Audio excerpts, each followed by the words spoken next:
Nanti juga bisa lihat di YouTube gitu. Pembahasan kita hari ini apa?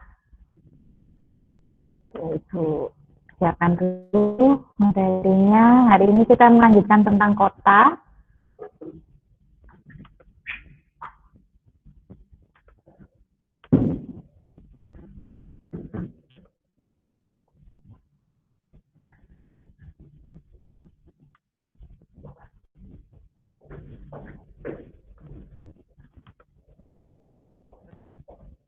Oke ya, sudah siap semua ya.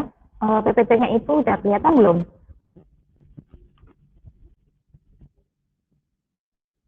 Sudah. Sudah, Bu. Sip. Nah, hari ini kita akan melanjutkan tentang materi kita kota. Kita agak cepat ya, karena kita masih mengejar 1,5 materi lagi. Gitu. Definisi kota itu sendiri apa sih teman-teman menurut kalian? Coba satu orang aja, kalau bisa nanti itu plus poin. Plus nilai sih, bukan plus poin. Jadi kalian bisa tambahkan di nilai ulangan kalian. Apa? Kota itu apa sih? Saya mau?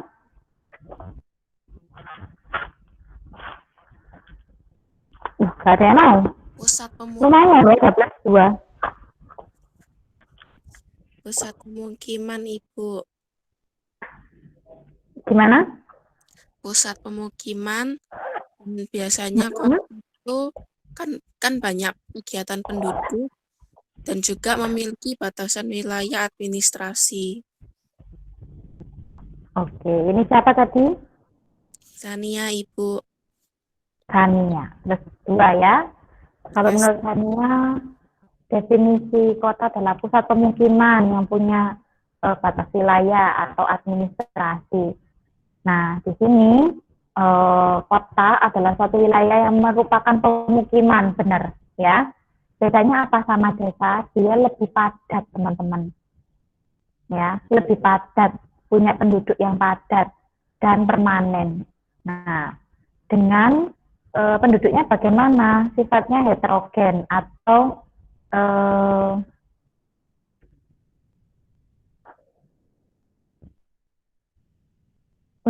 berbeda-beda kayak gitu. Kalau misalnya kalian lihat dari mungkin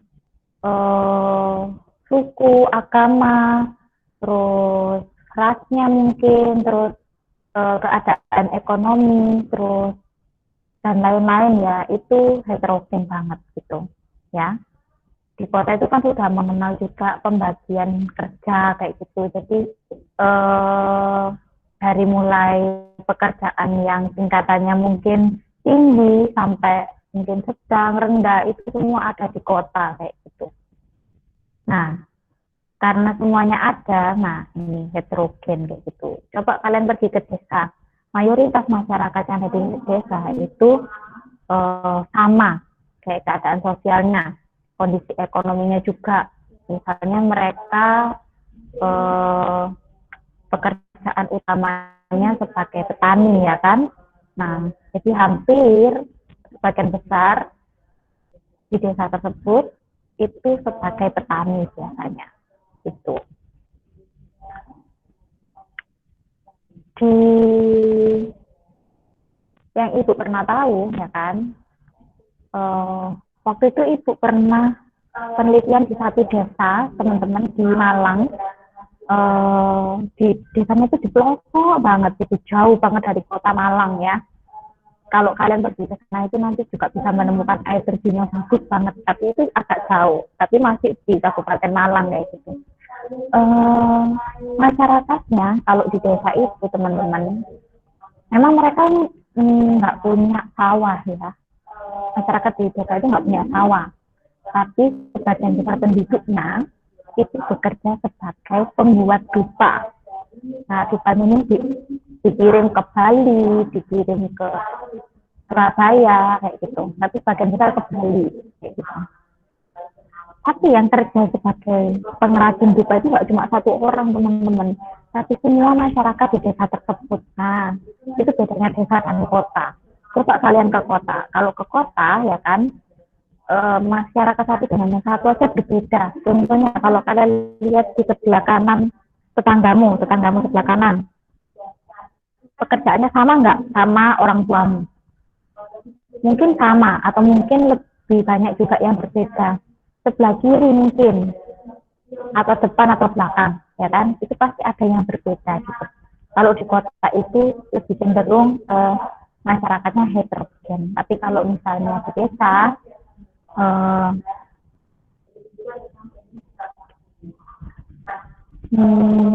sama kayak gitu. Dari sini kita paham. Nah, cirinya apa aja sih? Nah, karakteristik masyarakat pada kota itu secara demografis dia heterogen, ya heterogen tadi. Banyak macamnya, bermacam-macam kayak gitu. Dari tingkat ekonomi, sosial, ya kan. Mungkin juga budayanya juga bermacam-macam dan sebagainya. Tingkat pendidikan mungkin gitu. Yang kedua, secara ekonomi mereka bergerak di bidang industri gitu. Perdagangan, jasa, dan pendapatan yang intinya itu udah nggak bisa diseragamkan lagi. Jadi berbeda-beda antara satu orang dengan orang yang lain. Seperti yang ibu katakan tadi, berbeda sama desa. Kalau desa itu cenderung masyarakatnya sama. Tetangga kanan sama kirinya ini sama, kayak gitu. Kalau di situ ada sawah, biasanya mereka bertani kayak gitu ya. Nah, lebih banyak masyarakat di desa tersebut pakai petani. Kalau peternak juga di desa itu banyak banget yang beternak. Tuh.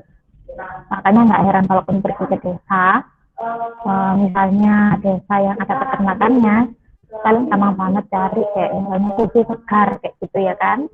Nah, terus habis itu kalian juga menjumpai di desa tersebut ada KUD susu kayak gitu ya kan.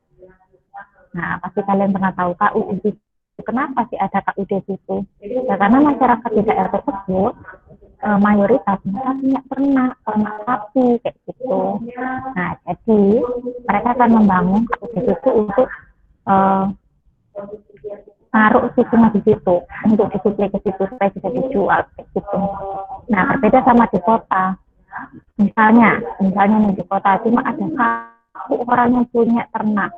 Itu semuanya ini kerjanya di bidang jasa misalnya. Ya buat apa dikasih apa namanya KUD susu gitu kan nggak akan jalan gitu. Jadi KUD susu itu hanya bisa berjalan ya jika banyak yang punya ternak kayak gitu. Nah itu di tempat kan di mana? Di desa karena sebenarnya desa ini jenis pekerjaannya ini seragam kayak gitu.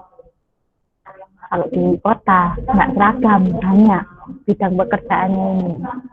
Itu pilih pekerjaannya banyak. Kamu mau bekerja di mana, mau jadi apa, ya kan? Itu bisa dipilih di kota. Tiga, nah orang kota itu biasanya individualis. Nah makanya nggak heran kalau misalnya banyak orang yang tinggal di kota, terus dia itu bilang, aku ini orangnya untuk introvert gitu ya karena apa ya ini di kota kebanyakan orangnya individualis kayak gitu.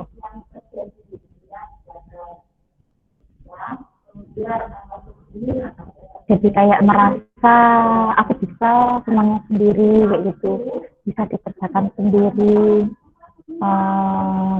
Satu orang dengan orang yang lain mungkin kurang kenal, contoh kayak kalian yang tinggal di kota tanpa satu orang dengan orang yang lain tetangga kanan kiri mungkin kurang mengenal, cuma tahu, cuma menyapa, tapi tidak mengenal dekat. Benar nggak? Benar kan? Jarang banget orang di kota itu bisa tahu banget tetangga kanan kirinya, depan belakangnya sampai mendalam kayak gitu. Kayak silsilah keluarganya, kehidupan ekonominya seperti apa, ya kan? Kayak anaknya kerja di mana, ini apa itu. Kalau di kota, mereka cenderung individualis, kayak keluargaku ya keluargamu keluargamu kayak gitu. Tapi berbeda dengan di desa, teman-teman. Kalau di desa, orangnya ini nggak individualis gitu. Jadi satu tetangga dengan tetangga yang lain itu mereka ini saling mengenal dan dekat, saling mengenal dan dekat. Bahkan mereka tahu kayak apa sih yang lagi dikerjakan sama dia.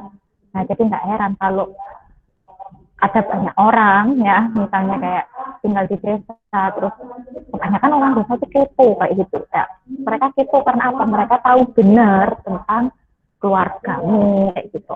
Tapi kenapa di kota ini orangnya nggak kepo kayak gitu? Ya karena kita nggak saling mengenal satu sama lain, kita nggak dekat teman-teman. Coba kalau misalnya kita dekat kayak gitu, deket banget, itu akan kepo lebih gitu. Kenapa sih kamu? Ada apa sih kamu? Apa yang bisa tak bantu kayak gitu?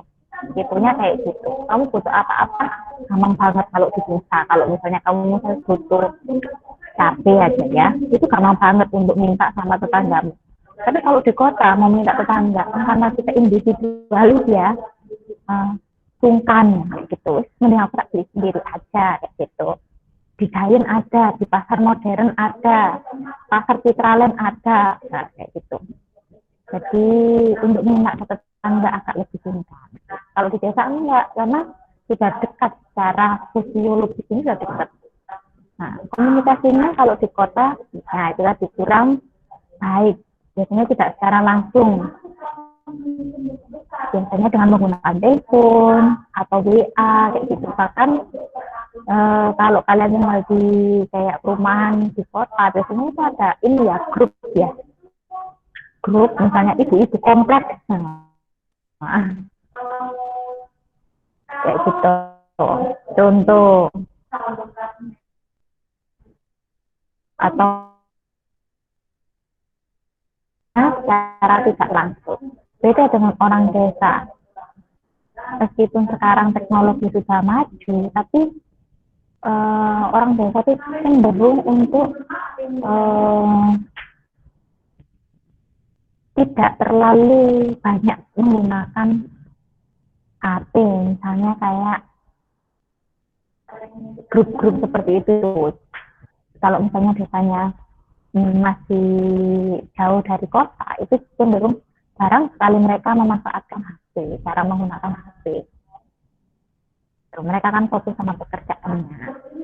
Itu. Kalian nanti juga ketemu kok sama bapak ini. Nah, nanti kalau mereka foto, mereka bisa ke rumahnya. Jadi mereka tidak mengandalkan sarana komunikasi yang tidak langsung lagi, seperti ya tadi WhatsApp, telepon, gitu. Nah, ya kalau ada sinyal, kalau yang di sana ada sinyal, nah itu ya kan. Baiknya dia mau ditanyakan dulu. Ada? Halo? Belum, Bu. Ya.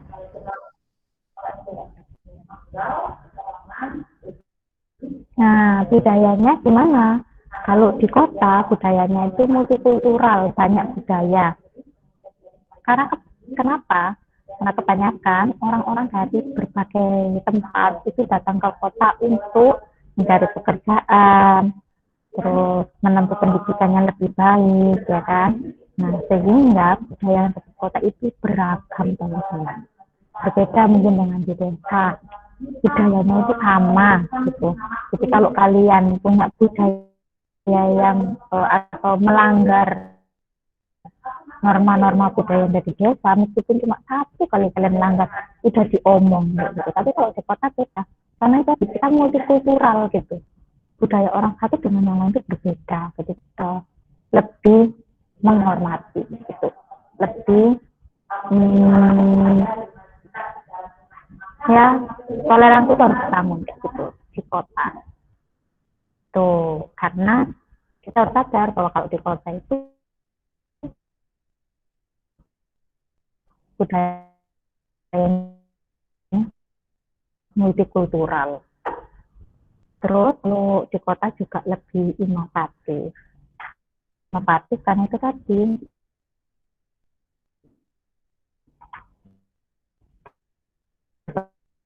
kota ini banyak kan banyak pemikiran inovatif. Lalu mereka juga dinamis. Nah, budayanya misalnya mereka tuh suka mengikuti perkembangan zaman gitu teman-teman kalau di kota ya kan. Misalnya nih tahun ini nih lagi bentar Blackpink gitu. Nah semuanya pakai yang namanya aksesoris Blackpink.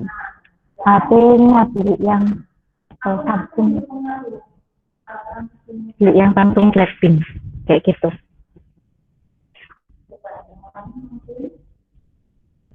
Jadi nggak heran kalau budaya di kota itu mengikuti perkembangan zaman atau dinamis. Gitu. Kontrol sosialnya didasarkan pada hukum formal. Kalau di desa itu enggak.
Bisa dengar suaranya Bu Ratna sekarang?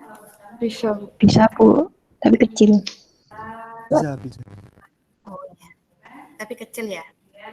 Iya, tadi headsetnya Ibu baterainya habis. Oke, bentar. Dilanjutkan ya.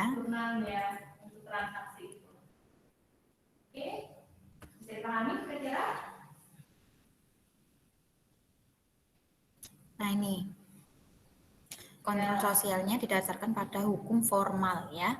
Hukum formal. Kalau misalnya di desa, dia pakai hukum adat. Ya. Jadi ada adat dan istiadat yang mereka percayai, mereka anut kayak gitu.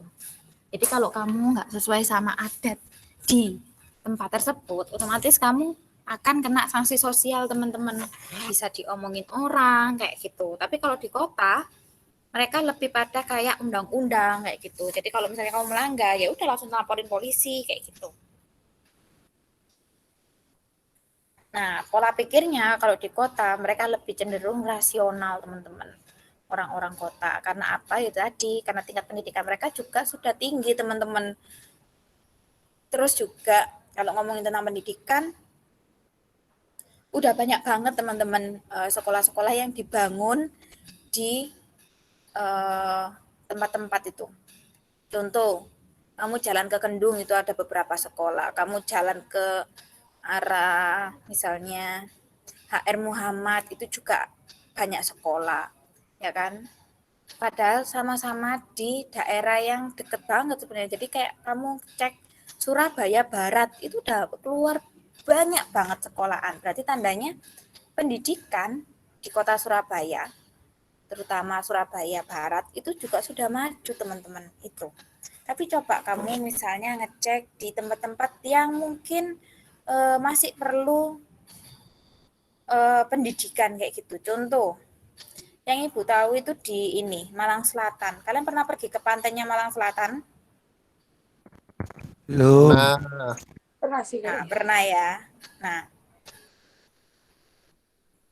pantainya bagus, sumber daya alamnya bagus. Tapi sumber daya manusianya itu masih kurang, teman-teman.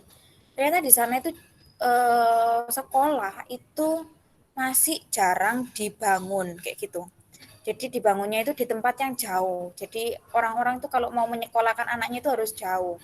Nah, karena jauh itu tadi banyak anak yang putus sekolah akhirnya teman-teman. Kayak temannya Bu Ratna itu, ya kan?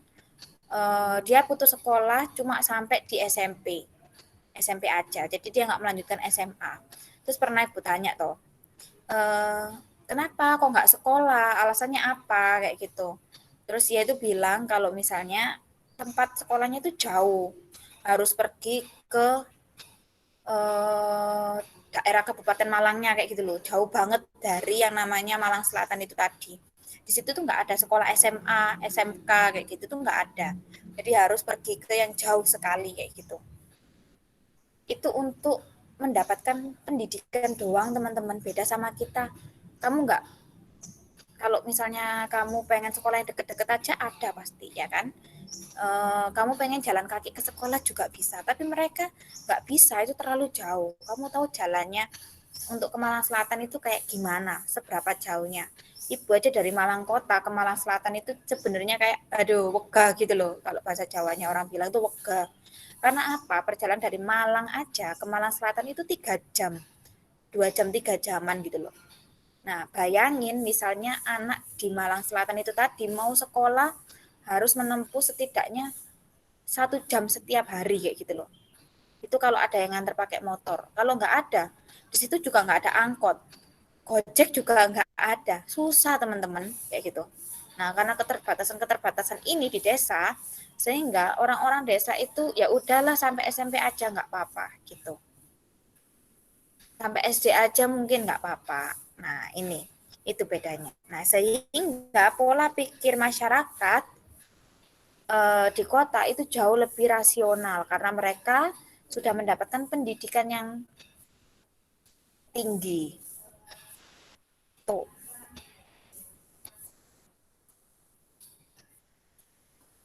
Nah, ini. Kita sampai jam 9 ya. Nah, klasifikasi Iya, kota. Bu. Klasifikasi kota ini ada beberapa, teman-teman. Ada banyak. Ada yang kota diklasifikasikan secara kuantitatif dan kualitatif. Kuantitatif dan kualitatif. Berarti kalau ini berdasarkan jumlah penduduknya, kepadatannya, perbandingan jenis kelaminnya, kayak gitu.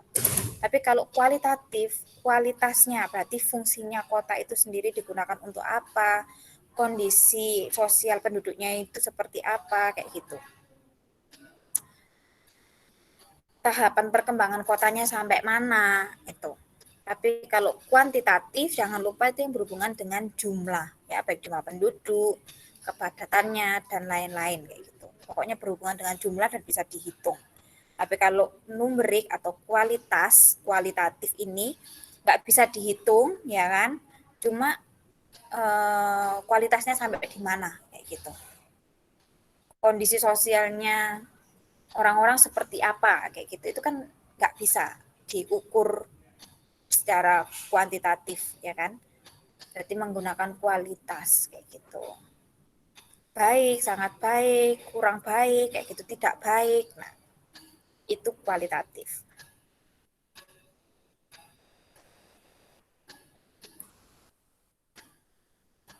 Di Indonesia, jenis-jenis kota ini dibedakan menjadi beberapa juga, ya kan. Misalnya kota kecil atau biasa kita sebut dengan kecamatan. Nah, kecamatan itu 20.000 sampai 50.000 jiwa, teman-teman. Kalau kota sedang atau kabupaten itu 50.000 sampai 100.000. Kota besar, kota metropolitan kayak gitu. Nah, teman-teman, dari gambaran ini ya kan, jumlah penduduknya ini, makanya kenapa biasanya muncul kabupaten-kabupaten baru, ya kan? Atau kecamatan-kecamatan baru. Ya, biasanya itu. Karena apa? Jumlah penduduknya mungkin sudah lebih dari yang distandarkan, kayak gitu. Biasanya lebih banyak yang muncul kabupaten-kabupaten baru ini atau kecamatan-kecamatan baru ini di luar Jawa sih kebanyakan. Di luar Jawa. Gitu. Mereka biasanya misalnya kalau dulu di tempat misalnya transmigrasi ini ya kan, yang Ibu tahu kayak di kalau kalian lihat di ini Sulawesi ya, kalian tahu Sulawesi kan pasti. Nah, Sulawesi itu dulu itu ada tempat ya kan. Dulu itu apa ya nama kabupatennya ya? Ibu lupa. Dulu itu dia cuma kecamatan Muna. Kecamatan dia itu kayak salah satu kecamatan kayak gitu loh. Nah, akhirnya karena jumlah penduduknya ini sudah memenuhi kuota, mereka bisa menjadi sebuah kabupaten, teman-teman. Akhirnya jadilah Kabupaten Muna gitu. Muna Barat kalau nggak salah. Nanti bisa dicek di Google ya kan. Kabupaten Muna ada ternyata. Itu baru teman-teman. Masih baru beberapa tahun gitu. Nah, karena apa? Ya karena jumlah penduduk mereka udah memenuhi standar untuk menjadi sebuah kabupaten. Gitu. Itu padahal adalah tempat transmigrasi. Nah, penduduknya pertamanya nggak banyak, tapi sekarang sudah banyak, jadi mereka sudah bisa membuat kabupaten sendiri. Tuh. Kalau di Indonesia, di Jakarta itu kita masih termasuk metropolitan ya, belum megapolitan. Gitu. Nah, kota menurut fungsinya. Nah, menurut fungsinya ini kota dibagi menjadi beberapa teman-teman. Ada kota sebagai pusat dari produksi, pusat produksi. Nah, biasanya kota yang sebagai pusat industri ini, produksi ini, biasanya memasok kebutuhan yang dibutuhkan oleh wilayah-wilayah yang lain. Nah, contohnya pusat dari produksi ini kota mana? Kalau di Jawa Timur ini. Ada yang bisa jawab? Plus 2? Surabaya. Surabaya? Pusat produksi, pusatnya industri intinya. Jawa Timur mana? Surabaya. Ayo mana? Tetangganya Surabaya loh ini. Gresik. Gresik. Iya, Gresik. Siapa nih yang jawab? Hanif, Bu, tadi, Bu. Hanif. Siapa? Hanif. Hanif. Cewek tadi. Loh, Hanif duluan tapi Hanif dikit, ngetik Bu. duluan. Hanif yang di chat. Apa? Hanif yang ngechat. Aku ngechat, Bu. Oke, Yang Hanif jawab ya. tadi Brit. Terus yang chat Hanif. Ya wes. Ya, Hanif duluan. Oke. Oh, Hanif duluan. Oke, Hanif ya. Hanif plus 2. Tak tulis ini. Hanif plus 2. Nah, ini contohnya Gresik, teman-teman. Selain Gresik, ada juga contohnya Bukit Asam, Ombilin, itu di luar Pulau Jawa ya. Itu dia adalah pemasok batu bara. Gitu. Oh ya, ngomong-ngomong soal batu bara nih. Sekarang produksi batu bara kita juga lagi melejit ya penjualannya kayak gitu. Nah, sehingga nanti kota-kota ini yang penyuplai batu bara itu nanti juga bisa meningkat mungkin. Meningkatkan pendapatan daerah. Nah, tuh. Ada Bontang, Bandung ya kan, Cilegon. Nah, ini tergantung dia ini produksi apa sih yang di daerahnya kayak gitu. Pusat produksi apa? Kalau Bandung tuh kan terkenal sama baju-bajunya ya. Kalau kamu pengen beli baju, beli apa, nah itu lebih cocok untuk ke Bandung kayak gitu ya. Banyak orang yang tahu kayak gitu ya. Terus Cilegon itu besi baja kayak gitu. Nah, itu kota sebagai pusat produksi. Lalu juga kota sebagai pusat perdagangan.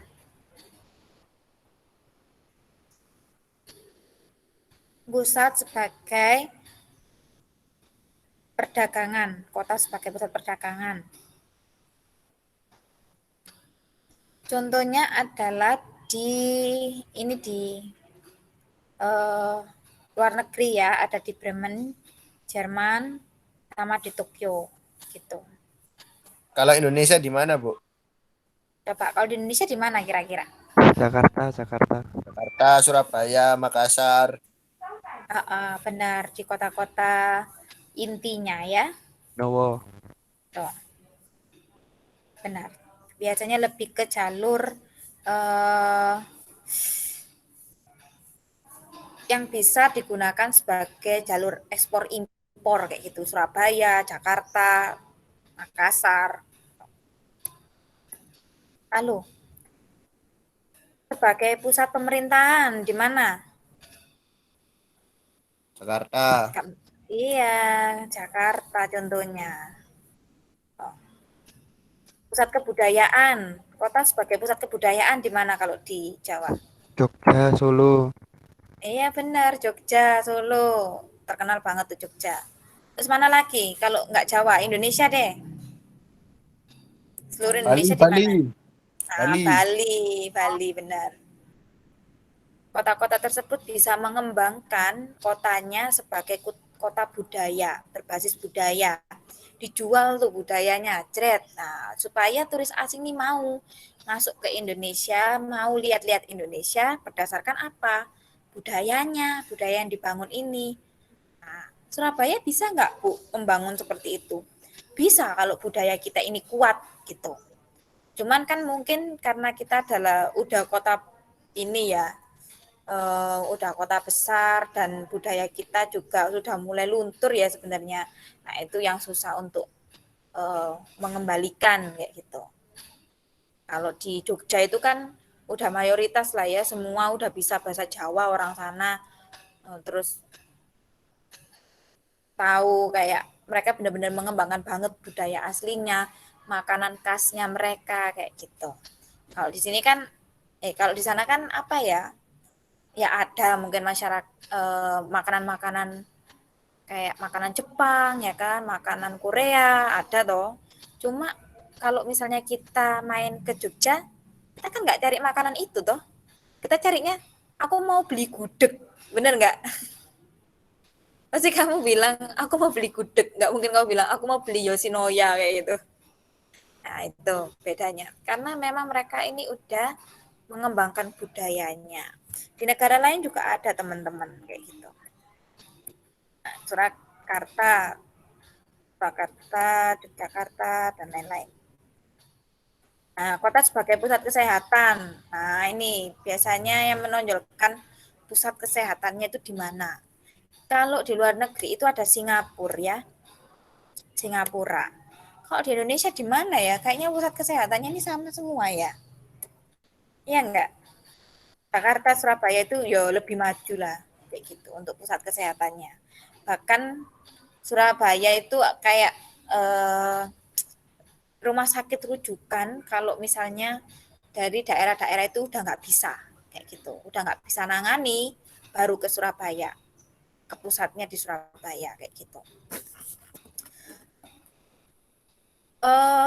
Waktu itu Ibu pernah di Malang sih. Waktu itu kan Ibu kan sempat tinggal di Malang kan. Kalau Malang itu ada, kalau kalian tahu ada rumah sakit umum daerah sih, RSUD kayak gitu. Nah, waktu itu Ibu pergi ke situ karena ada obat yang nggak ada di rumah sakit lain. Adanya harus di rumah sakit pemerintah kayak gitu. Jadi saudaranya Ibu ini digigit anjing kayak gitu, nah kan. Nah, obatnya ini nggak ada di rumah sakit swasta ini nggak ada. Adanya cuma di rumah sakit umum gitu. Nah, ketika di situ teman-teman obatnya pun juga terbatas, waktu itu cuma satu. Dan itu kayak susah banget. Nah, di situ Ibu itu ketemu beberapa orang kayak gitu. Jadi ternyata mereka ini nggak dari Malang gitu. Mereka dari beberapa tempat yang kemudian dirujuk ke Malang kayak gitu. Itu yang paling deket, kayak Malang ini paling deket dari misalnya Blitar, terus mana ya itu ya namanya ya, kok aku lupa ya. Tulungagung atau mana ya. Nah, itu larinya ke Malang. Rumah sakitnya. Nah, nanti kalau di rumah sakit RSUD Malang itu sudah nggak bisa menangani, ya kan? nggak bisa menangani lagi, maka yang sakit itu akan dilarikan ke Rumah Sakit Umum Daerah Kota Surabaya. Jadi langsung ke Surabaya. Jadi kayak Surabaya ini pusatnya untuk kesehatan gitu. Kalau di Jawa Timur kayak gitu. Jadi kayak mereka punya beberapa rumah sakit sebenarnya. Jadi dari beberapa daerah itu kalau misalnya nggak menangani akan dikirim ke rumah sakit RSUD yang besar. Kalau di situ nggak bisa langsung ke Surabaya kayak gitu. Itu sih yang Ibu tahu. Jadi kalau di Indonesia itu seperti itu. Tapi kalau di Asia Tenggara, ya kan, Asia Tenggara ini, kita kan ikut Asia Tenggara. Memang rumah sakit yang bagus atau pusat kesehatannya bagus itu di Singapura. Jadi nggak heran kalau misalnya orang sakit, misalnya kanker, orang sakit ini, mereka berobatnya ke Singapura kayak gitu. Kayak mereka berani bayar mahal supaya penyakitnya ini gampang lebih cepat sembuh kayak gitu. Wis gak apa-apa deh korban uang banyak, yang penting aku bisa sembuh. Bener nggak? Gitu. Kebanyakan kalau di Indonesia itu kan kayak dilempar-lempar satu tempat ke tempat yang lain atau ke tempat yang lain kayak gitu. Nah, orang-orang yang nggak mau kayak, aduh aku males ribet dilempar-lempar kayak gitu. Nah, kalau punya uang bisa langsung gitu. Misalnya ke pusat kesehatan tadi yang bagus di Asia Tenggara ya di Singapura gitu. Nah, kota-kota di Indonesia ini juga ada yang menurut sejarah terjadinya. Misalnya kota pertambangan. Daerah pertambangan ini, ya kan, biasanya mereka membuat kota sendiri. Nah, kalau biasanya kalian dengar kota di dalam hutan kayak gitu, ya kan? Ada kota di dalam hutan. Nah, itu pasti ada pertambangan teman-teman di situ. Contohnya di Freeport, di Kalimantan itu ada apa ya namanya? Nah, yang paling ini banget itu ya yang di ini Papua itu. Karena apa? Benar-benar itu di dalam hutan, teman-teman. Tapi itu bagus banget. Lapangan golfnya ada, terus hotelnya ada, tempat perbelanjaan itu juga ada kayak gitu. Jadi kamu butuh apa itu ada di kota itu. Nah, itu kota pertambangan. Mereka membuat kota sendiri. Nah, ini ada di Bukit Asam juga. Ombilin. Bukit Asam itu di Kalimantan ya. Bontang. Nah, Bontang ini Kalimantan. Aceh. Nah, ini. Ada banyak ya. Itu. Jadi mereka membuat kota sendiri di luar kota yang disiapkan oleh pemerintah. Mereka membuat sendiri. Jadi nggak heran kalau kota pertambangan ini kalau misalnya mereka udah nggak produksi lagi atau bahan produksinya udah habis, kotanya juga akan ditinggalkan teman-teman sama penduduknya gitu, karena udah nggak ada penghasilan dari kota tersebut. Gitu. Lalu kota perkebunan, nah ini penghasil perkebunan teman-teman.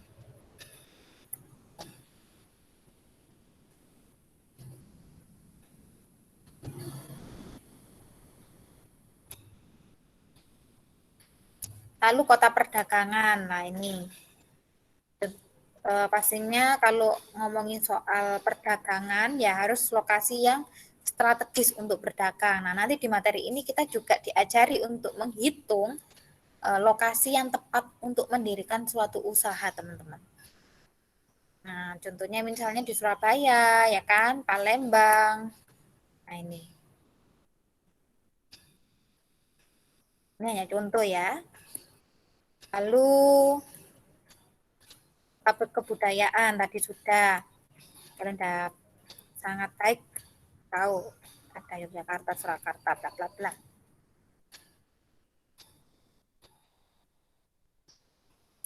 Bali ya kan tuh. Nah, ini. Teman-teman, kemarin kan kita udah ngomongin tentang kota itu nggak langsung jadi kota besar. Misalnya metropolitan atau megapolitan, itu nggak bisa langsung jadi satu kota itu gitu. Ada proses terjadinya. Bahkan suatu kota, kemarin udah kita bahas, kota itu bisa mengalami penurunan, benar nggak? Contohnya adalah kota-kota yang ditinggalkan atau menjadi kota mati. Nah, tahap awal yaitu dinamakan stadium eupolis. Ya. Eupolis. Eupolis. Bisa dicatat ya teman-teman, sambil dicatat. Eupolis. Jadi perkembangan kota ini berasal dari desa. Ya. Kota itu berawal dari desa. Desa yang sudah maju, dia bisa berkembang ke stadium yang namanya eupolis. Nah, perkembangan kota yang paling awal adalah eupolis. Lalu,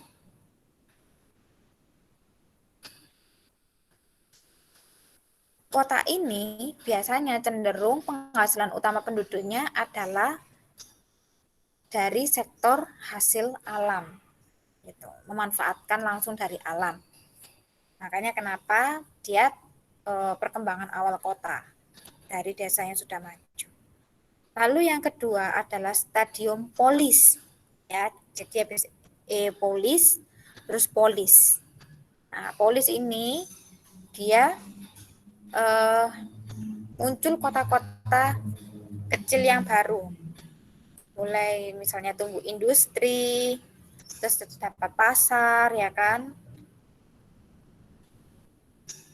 Nah, terus habis itu stadium ketiga adalah metropolis. Nah, metropolis ini kotanya sudah jauh lebih besar, teman-teman. Kotanya cukup pesat, ya kan. Kegiatan penduduknya di sektor industri dan jasa. Banyak orang yang bekerja di sektor industri dan jasa.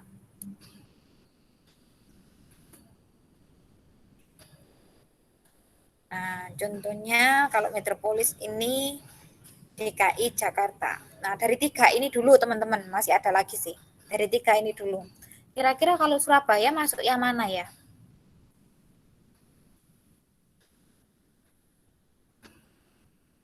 Halo? Metropolis.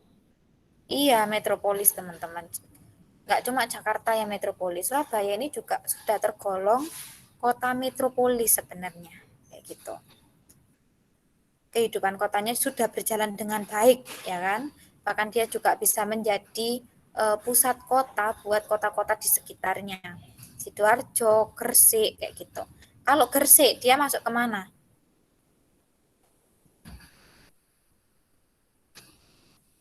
Kalau dari 3 ini, Gresik masuk yang mana? Polis. Polis, benar. Tadi siapa yang jawab polis dan metropolis? Polis Keina. Metropolis Britney. Oke, Keina plus 2, Britney plus 2.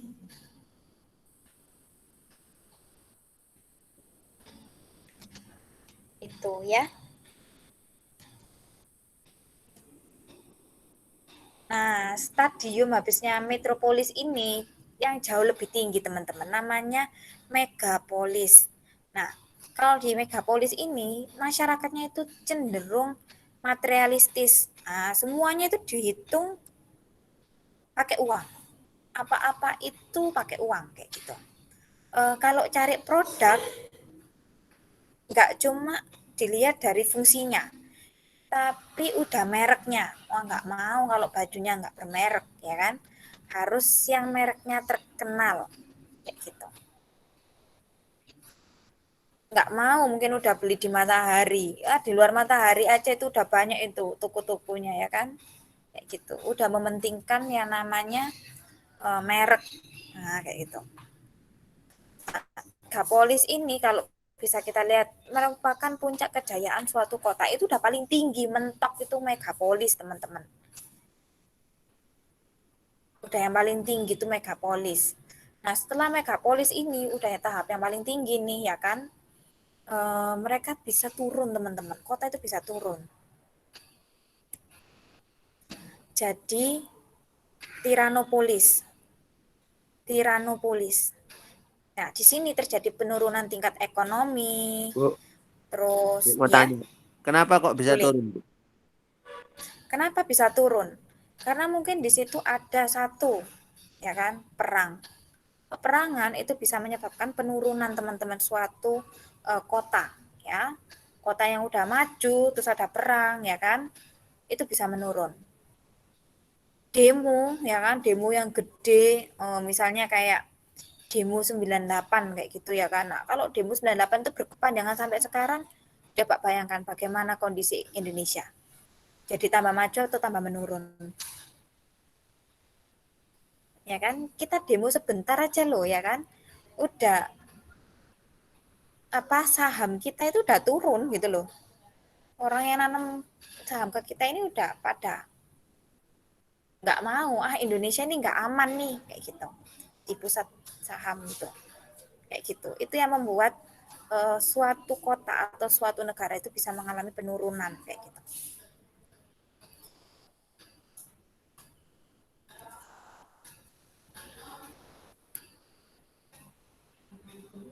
Nah, ini muncul premanisme ya kan, ketidakpedulian sosial. Tuh. Banyak terjadi konflik dan peperangan. Nah, itu udah ditekankan kan, banyak terjadi konflik dan peperangan. Jadi teman-teman, kalau negara kita ini banyak banget konflik ya kan. Kalau negara kita ini banyak banget demo ya kan. Yus gak usah berharap kita bakal jadi negara maju. Tuh. Kalau negara kita ini aman, tentram, damai, saling menghormati, ya kan? Terus kita ini punya toleransi yang tinggi, ya kan? Menghormati pemerintah. Mungkin kalau kita nggak cocok dengan caranya pemerintah, ada banyak cara sebenarnya. Nggak harus misalnya dengan uh, melakukan suatu tindakan kekerasan dan lain sebagainya yang sebenarnya itu bisa dilakukan dengan cara yang lain gitu loh.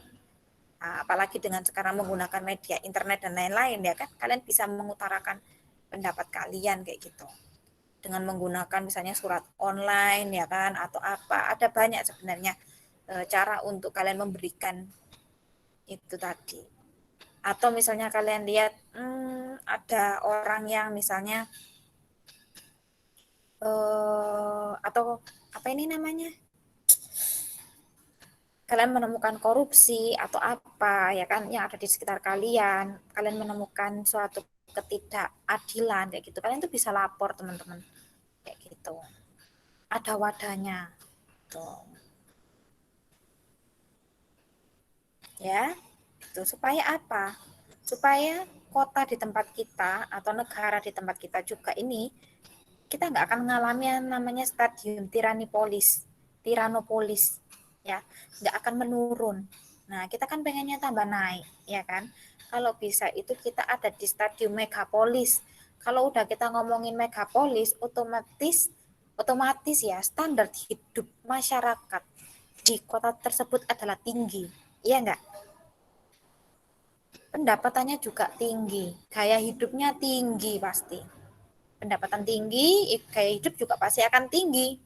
Gak mungkin lah misalnya gajimu 1 bulan 10 juta, kamu masih pakai baju yang 35.000, gak mungkin gitu. Kalian akan pasti milih yang ya minimal lah bajunya itu 200.000 kayak gitu. Dibeliin uang 200.000 itu masih sisa banyak, bener nggak? Kalian akan berpikir kayak gitu. Walah, aku tak beli ini, itu harganya berapa sih? Cuma 100.000, aku mau yang 500.000 aja. Nah itu, kalian sudah mementingkan merek kalau di megapolis. Nah, jangan sampai misalnya kayak kita ini yang udah di metropolis nih, kita malah semakin menurun ke stadium tiranopolis. Tuh. Makanya kalau kalian lihat nih, kalau kalian lihat pemerintahan nih, ya kan, kenapa sih kalau kayak masyarakat yang kayak demo dan lain-lain nggak ditembak aja kayak gitu, nggak perang aja sekalian. Nah, karena apa? Karena misalnya nih pemerintah, mereka yang demo dan berbuat kekerasan terus kita juga ngerasi mereka, nah otomatis akan terjadi peperangan. Ketika terjadi peperangan, suatu kota itu akan menurun teman-teman. Nah, takutnya yang ditakutkan adalah kita masuk di stadium tiranopolis. Tak mau kan pasti pemerintahan kalau suatu kota itu jadi tiranopolis. Baru Yang terakhir adalah stadium nekropolis. Nah, ini udah tahap yang terakhir suatu kota ya. Dia nggak cuma terjadi konflik dan peperangan, tapi dia sudah hancur. Dia sudah mati kotanya. Nggak ada penduduk. Nah, nih.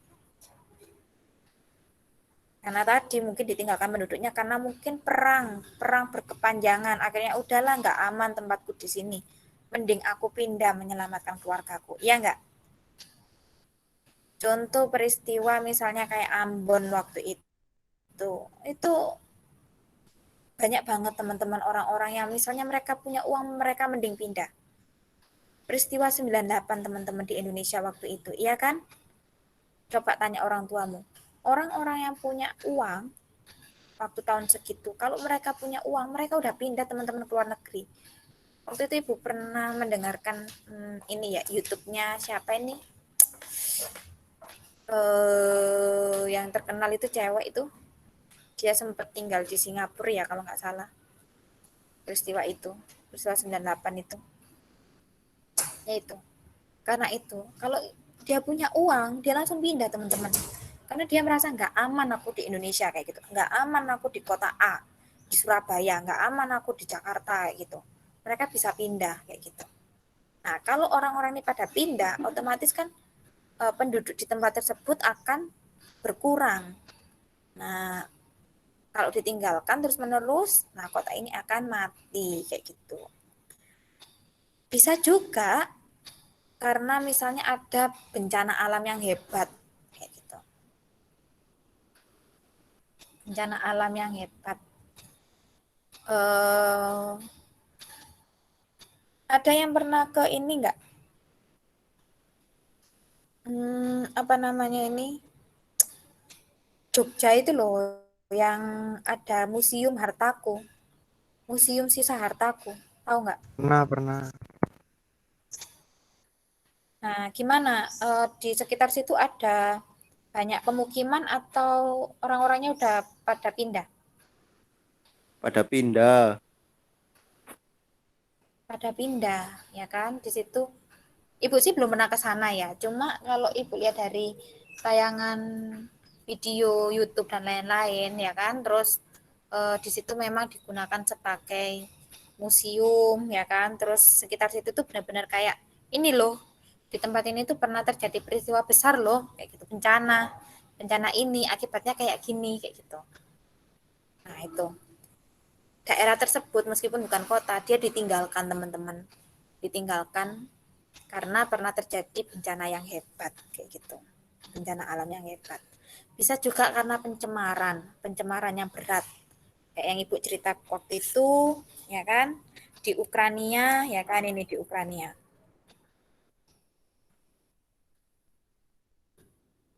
Mana gambarnya? Gambarnya nggak keluar. Yang kemarin ada kayak gambar gedung-gedung kosong, kalau kalian ingat ya kan? Ada gambar gedung-gedung kosong yang kemarin itu. Di Ukraina itu terdapat pencemaran berat, ya kan? Nah, itu membuat genetikanya masyarakat yang tinggal atau penduduk lokal di Ukraina itu berubah. Jadi ketika mereka melahirkan anak atau apa, nah semua ini kayak pada mengalami kecacatan secara fisik kayak gitu atau secara mental. Nah, sehingga kota itu udah nggak aman kayak gitu. Mereka pindah lah ke tempat yang lain yang jauh lebih aman. Jadi sampai sekarang pun Ukraina ini tidak dihuni, bahkan juga nggak dijadikan sebagai, ada kan kota-kota yang udah nggak dijadikan sebagai kota kayak gitu, udah nggak ditinggalin, tapi masih dipakai jadi sarana pariwisata. Contohnya yaitu tadi di Jogja itu, ya kan, itu udah nggak ditinggalin, cuma di Eropa itu ada sih kayak gitu. Aku pernah lihat YouTube-nya Jadi kalau mau ke kota itu tuh agak jauh, tapi itu udah dipakai sebagai pariwisata kayak gitu. Tapi kalau di Ukraina ini enggak, karena apa? Tempatnya itu terlalu berbahaya kayak gitu. Takutnya ketika kalian ke situ nih, ya kan, masih ada kayak kandungan-kandungan kimianya sehingga itu akan bisa masuk ke tubuh kita dan merubah unsur genetika kita. Gitu. Sehingga kalau misalnya kamu punya anak atau apa ya kan, nah itu bisa mengalami kayak kecacatan kayak gitu. Makanya tidak ditinggali. Dari sini ada yang ditanyakan dulu? Ada nggak? Ini besok aja. Teman tanyakan dulu, teman-teman. Belum, Bu. Belum ya. Jangan lupa tadi stadium kota ya kan, atau tahapan perkembangan kota. Menurut Lewis ada stadium eopolis, polis, metropolis, megapolis, terus tiranopolis ya kan. Baru yang terakhir adalah nekropolis ya, ada 6. Itu jangan lupa cirinya apa. Oke, kalau nggak ada yang ditanyakan, Ibu kira pertemuan kita sampai di sini dulu ya. Nanti kalau kalian masih bingung atau masih lupa penjelasannya, kalian bisa mengakses di YouTube ya. Itu. Ibu juga nanti akan buatkan ini.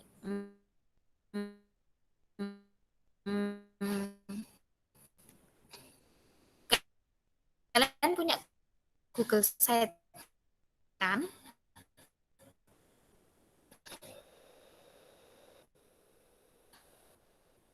Punya ya? Udah punya Google Site ya?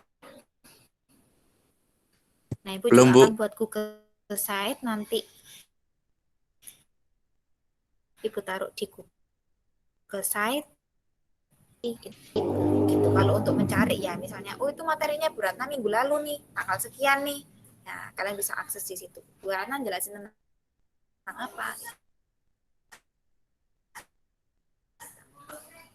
Oke, sampai sini aja. Thank you ya sudah join. Jangan lupa Ibu, thank you. dikirimkan absennya ke Ibu. Terima kasih. Dadah, Ibu. Siap, Makasih, Bu. Makasih, Bu. Makasih, Ya. Bu.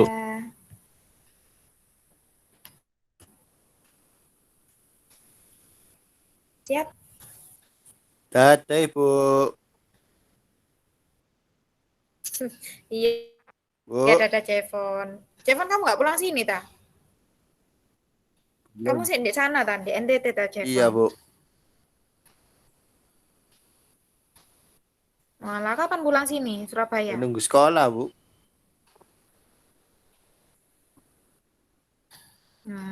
Ya wes kayak gitu, Oke, hati-hati. dadah, Bu. Dadah.